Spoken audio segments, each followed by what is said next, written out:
सकता है। मेडिक्लेम बहुत जरूरी है आजकल। मोबाइल भी आप ईएमआई पे लेते हो, कार आप ईएमआई पे लेते हो, घर आप ईएमआई पे लेते हो, हर चीज आप ईएमआई पे लेते हो। आजकल तो है ना, फर्नीचर भी बनाना है तो ईएमआई पे होता है। तो एक्चुअली में क्या है ना, मेडिक्लेम भी ईएमआई पे अभी ऑप्शन है। मतलब ऐसे होता नहीं है मेडिक्लेम ईएमआई पे, बट हम लोग है ना आपको एक फैसिलिटी दे रहे हैं ईएमआई ऑप्शन। तो मंथली कुछ 2000-1500 रुपए मंथली ईएमआई आता है, और कुछ डाउन पेमेंट आता है 1000-1500 रुपए।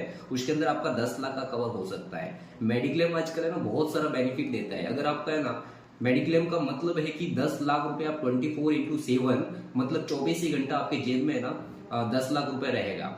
ऐसे अगर आपका मेडिक्लेम नहीं है ना, तो आपको है ना दिल पे हाथ रख के है ना आप सोचो, यानी आपको टेंशन से, मतलब आपको टेंशन रहेगा 24 आवर्स कि आपका मेडिक्लेम नहीं है। कभी भी अगर हॉस्पिटलाइजेशन अगर इंसान हो गया ना, तो जैसे ही हॉस्पिटल में एंट्री करेगा ना, तो उसको 2.5 से 3 लाख रुपए ना वहां पे ना डिपोजिट देना पड़ता है, बराबर है। और वहां पे इमरजेंसी फिर आप क्या करोगे, या तो किसी 3-4-5 दोस्तों को कॉल करोगे। लोग फोन भी नहीं अटेंड करते, ठीक है।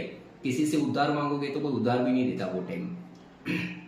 फिर क्या होगा, या तो आपका बैंक बैलेंस तुरंत खाली हो जाएगा, या फिर आप अपना प्रॉपर्टी सेल करोगे। प्रॉपर्टी सेल करोगे तो वहां पे प्रोसेसिंग आ जाएगा, कम से कम 10-15 दिन लग जाएगा। 50 लाख का प्रॉपर्टी आप 10 लाख में बेचोगे, क्या फायदा, ठीक है। और उसके बाद में आपका कोई एफडी रहेगा तो या एफडी तोड़ोगे, ठीक है।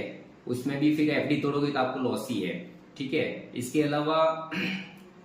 अलावा और मतलब आपका जो भी सेविंग है, मतलब 30-40 साल मेहनत करके आपने जो भी बना है ना, वो एक झटके में खत्म हो सकता है। तो मेरा मतलब ये सलाह है ना कि आप है ना अपनी फैमिली का एक हेल्थ इंश्योरेंस करना बहुत जरूरी है।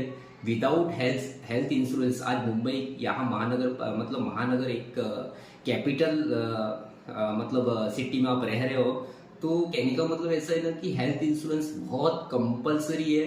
और मेरा हाथ जोड़ के यही रिक्वेस्ट है कि आपका है ना हेल्थ इंश्योरेंस होना बहुत जरूरी है। और आप मुझे कॉल कर सकते हो, इसके बारे में ज्यादा जानकारी ले सकते हो, पर्सनली मीटिंग करेंगे और मैं आपको डिटेल्स में बताऊंगा। थैंक यू, धन्यवाद।